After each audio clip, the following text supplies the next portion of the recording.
now listening to the sounds of DJ G Money. Yes, sir.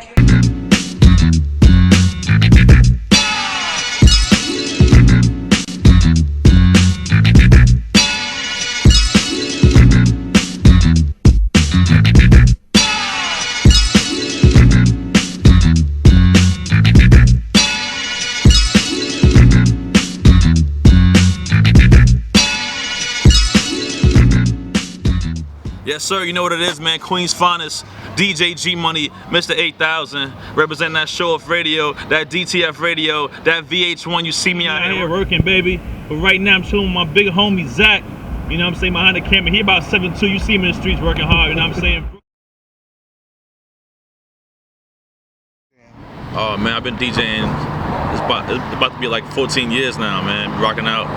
You know, my pops when we started back in the days, I used to listen to all his old school tapes and his park jams, stuff like that. So just hearing his stories and, you know, hearing his friends' stories about how he used to DJ in the parks and the clubs and all that, kind of like gave me the boost. And I seen the movie Juice. I know mostly I saw Juice. That's like one of the, you know, definitely a hip hop type of movie. You know what I'm saying? So I seen that and I was like, yo, for Christmas this year, I need turntables. That's it. You know what I'm saying? So no PS3, you know, Xbox, all that stuff. I said I want my turntables, my mixer. And I was straight from there, man. So, you know, from there, I just took off crazy.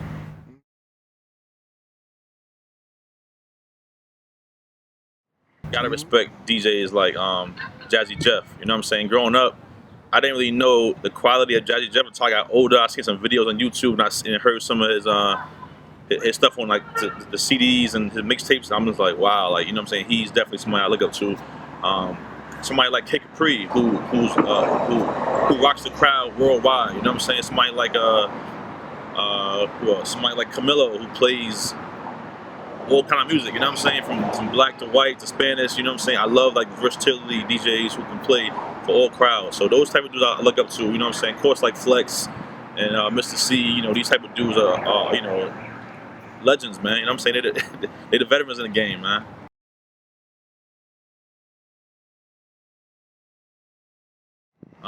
Man, how old was I when I first met hip hop? That's a dangerous question. I'm gonna say from young, man. I'm gonna say from birth. You know, like my dad was a DJ, his brother was a DJ. My grandmother, like she, to this day, you can't go to her house without her playing music. Like if she has company over there, she turns the TV off, she puts the radio on, she puts a CD on. So it's kind of like that's been in my blood since I was little, since I was growing up. The birthday parties, the barbecues, my family is all about, you know, partying, dancing, having a good time, and I feel like that's what hip hop is. Hip hop is having a good time, coming together as one, and just, you know, just celebrating life, man.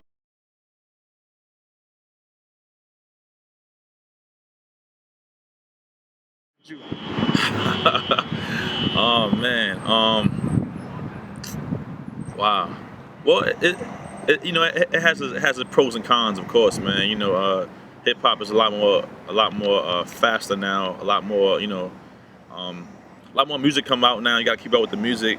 You know, a lot more artists. You know, some artists is more lyrical than others, so it's kind of like you gotta go with the times pretty much now. You know what I'm saying? Some people don't like the way hip hop is going at the moment, but I feel like, you know, it's growing. So it's dope in its own way. Sometimes it take away from the essence of it, so to speak, you know what I'm saying? So it has pros and cons, man. As a DJ, I feel like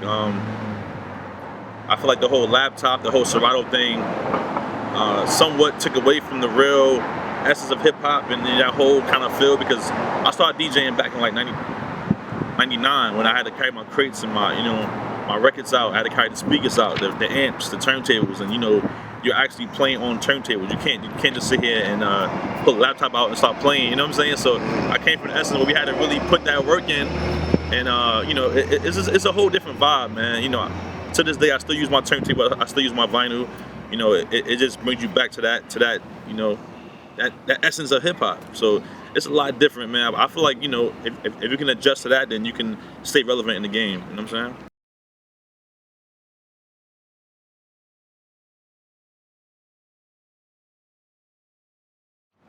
Man, I definitely would say I love seeing the crowd responses, you know what I'm saying? Like, I know y'all probably at home think I would say money motivates me to do that. Money definitely motivates me to get up out my bed and drive and spend that gas money, and, you know, that time into what I'm doing, put that work in. But you know, before the money, man, it's definitely the passion and definitely the crowd. Like, I hate playing for events when people are just sitting still and they just watching the DJ or just holding the bottle and they just sitting here like the whole night. Like, I love to really work. Like, if I don't go home sweating when I'm DJing, that means I didn't really put that work in like I wanted to. You know what I'm saying? So that keeps me going. When I see the crowd singing along to songs, I see the crowd dancing along the songs and, you know, having a good time, that keeps me wanting to go back and DJ the next party. That keeps me motivated to keep doing this, man.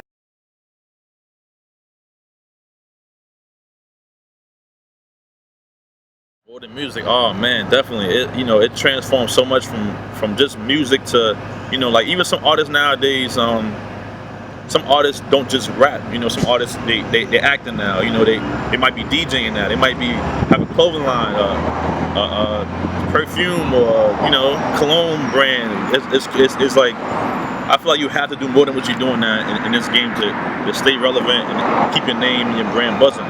You know, like even as a DJ, you know what I'm saying? I was DJing for years, and then, you know, I started to venture off and, you know, making some records. A few songs of mine a couple years back hit the radio. You know, they played it on Hot 97, they played it on Power 151. I helped produce a few records, you know what I'm saying? So you gotta really kind of get your hands in different type of stuff. You can't just do like one kind of party, you know what I'm saying? So I do the parties, I do the Sweet 16s, the weddings, I do the showcases, I do the mixtapes. So you know, you really gotta use all your avenues of music to keep your name buzzing.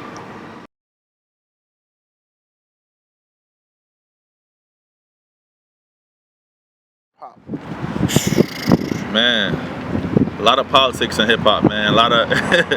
It's a lot of you know, you gotta find your niche, man. You gotta really just get popping. You know what I'm saying? Shout out to my boy DJ Self. Me and him had a great conversation about a year or two ago. And I was a little frustrated because a lot of DJs that just came out or just bought a laptop, or some dude that was used to promote parties started DJing and they got popping, or they on radio, or they doing tour. And I'm just like, yo, I don't get, you know, why they started yesterday and they doing this, you know, and you know, certain people I try to link with the network where they probably won't answer my phone call or answer the text, and he was like, yo, you gotta get popping.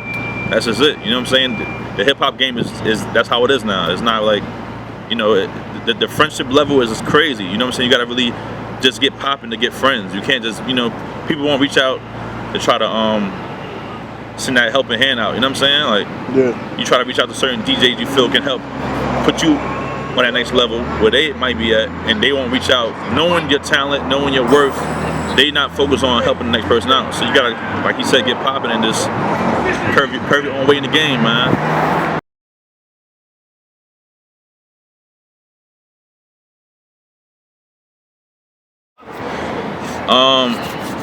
Yeah, behind the scenes is a lot, man. I know some people might see the Instagram, the Twitter, you know, they might see videos and, you know, the bottles and all that type of, you know, that whole situation, but that doesn't mean that us DJs or artists or, you know, promoters are not going through the hard business time, because a lot of times the business is not taken care of the right way. We have to go out and portray that life for you guys so that you guys can stay, you know, so you guys can feel like we're on top of our game sometimes, or feel like we're bigger than what the situation is, just to keep our name relevant and keep our name buzzing like we want it to be. But a lot of times the business is not taken care of the way it's supposed to. Like for example, like some promoters, you know, they'll book, let's say for a night, they'll book 3-4 DJs, and sometimes they don't even know what time they want the DJ to play.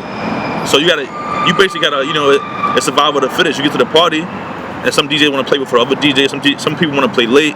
So you gotta kind of like fight for your time, and then if the party don't do good, sometimes you gotta get the conversation like, you know, we didn't make such and such, so can we pay you this now? You know, so sometimes the business is not always there, and we gotta come and handle shit and act a certain way to show you guys that, you know, everything is good. But when it's really not behind the scenes, you know what I'm saying? Like taking short pays, or playing for 15 minutes instead of playing an hour because this DJ's here, or, you know what I'm saying? So it's a lot that goes on behind the scenes that you guys definitely don't get to see.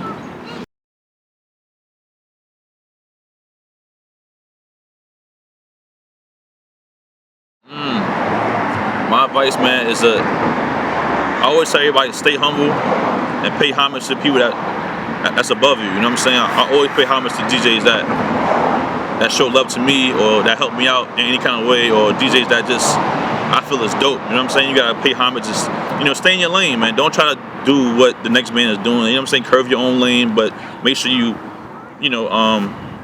make sure you just pay attention to DJs before you, and just learn the game. Learn how to mix, how to transition, learn how to promote yourself, learn how to brand yourself, learn how to stay relevant. You know what I'm saying? That's how I feel, man. Stay humble, stay positive, and just stay paying homage, man. I love paying homage to DJs like Mr. C, like Self, like Camilo, Flex, Sus One. You know what I'm saying? These dudes are doing a lot of different things that taught us younger DJs how to keep ourselves relevant, keep ourselves going to the next level. You know what I'm saying? So that's my biggest advice, man. Use turntables.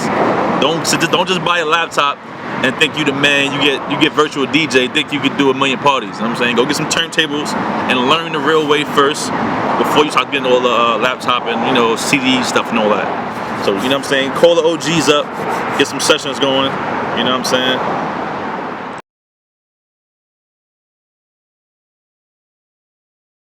Hit me up, man. Instagram at DJGmoney156, YouTube.com/DJGmoney co-star, Twitter at DJGmoney, website coming soon, is working right now. It's gonna be crazy. I'm gonna have a bunch of mixtapes on there, mixed links, videos of me on VH1, on me on 106 in Park, all of that good stuff, man. Check me out every Tuesday night, Show Off Radio. Every Thursday night, DTF Radio. Over 300,000 views each week. Crazy. Make sure you tune in. Shout out to Steph Lover, Hot Waters, the whole team. All right, you know what it is, man. G Money, Mr. 8000, Queens finest, baby.